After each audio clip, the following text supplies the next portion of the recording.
Today we're going to look at what the Qur'an and Hadith say about people who insult Mohammed. On the 7th of January 2015 there was an attack on Charlie Hebdo, a French satirical magazine, where 2 Muslims killed 11 people because the magazine had previously defamed Mohammed. This got a mixed response from Muslims. Some said that the attackers were justified in what they did, and they felt violence was a reasonable response to people insulting Mohammed. Others condemned the attack and said it was excessive and that people should not be killed for insulting Islam's prophet. I want to begin with ayahs 57 to 61 in the Surah of Al-Ahzab. The context of this passage is that a number of people had been accusing Aisha, the wife of Mohammed, of adultery. These ayahs are about people who have been insulting Mohammed and his family. Verily, those who annoy Allah and His Messenger, Allah has cursed them in this world and in the hereafter, and has prepared for them a humiliating torment. And those who annoy believing men and women undeservedly bear on themselves the crime of slander and plain sin. O Prophet, tell your wives and your daughters and the women of the believers to draw their veils all over their bodies. That will be better that they should be known so as not to be annoyed. And Allah is ever oft-forgiving, most merciful.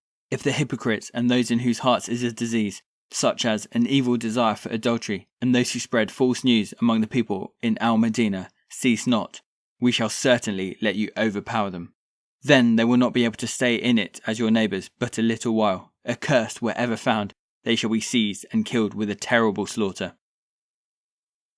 What this passage is saying is that if people continue to insult Mohammed and his family, they will either be hunted down and killed, or at least driven from their city. Therefore the Quran encourages that those who insult Mohammed should be hunted down and killed. Now let's look at the Hadith. In Sahih Muslim we find details of the killing of Ibn Ka'b. This Hadith begins with Mohammed asking who will kill Ibn Ka'b because he has maligned Allah the Exalted and His Messenger. The reason Ibn Ka'b should be killed is stated right at the start of the Hadith. It is that he has insulted God and Mohammed. The rest of the Hadith goes on to outline how they go about murdering him. It tells how they go to his house under the pretext of arranging a loan. They make an arrangement to return at night in order to finish the deal, but all the time intending to murder him. When they return, they find him with one of his mistresses.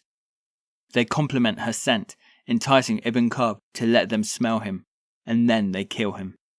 This story is also related in Ibn Ishaq and Tabari in their biographies on the life of Mohammed, as well as there being an analogous hadith in Sunan Abu Dawud, hadith number 2768. This is a very well attested to story in the Islamic literature. Here we have a clear example of someone insulting Mohammed and him then ordering their murder. Yet Muslims will often claim, oh no, Mohammed was very forgiving, because there are a number of examples where he does grant clemency. However, there are times when he does not. Here we have seen a clear example of him ordering the killing of someone who has insulted him, and it is to this example and others like it that extremist Muslims look to justify their actions. Here we have another hadith that deals with the issue of insulting Mohammed. This is from Sunan Abu Dawud.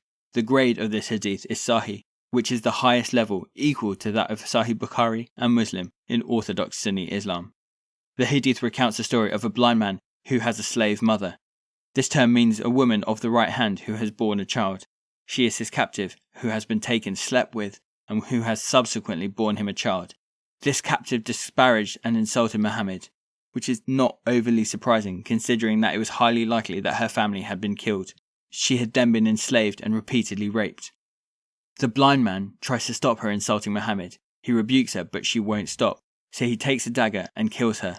She had been pregnant and gives birth. The next day Mohammed calls together the people and says that the blind man has done the right thing and that the blind man was not culpable of her blood. Let me summarize.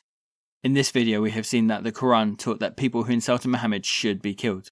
We have also seen 2 strong examples from the Hadith of this being carried out. I will include a link in the description below to an Islamic website which continues to encourage this style of behaviour today.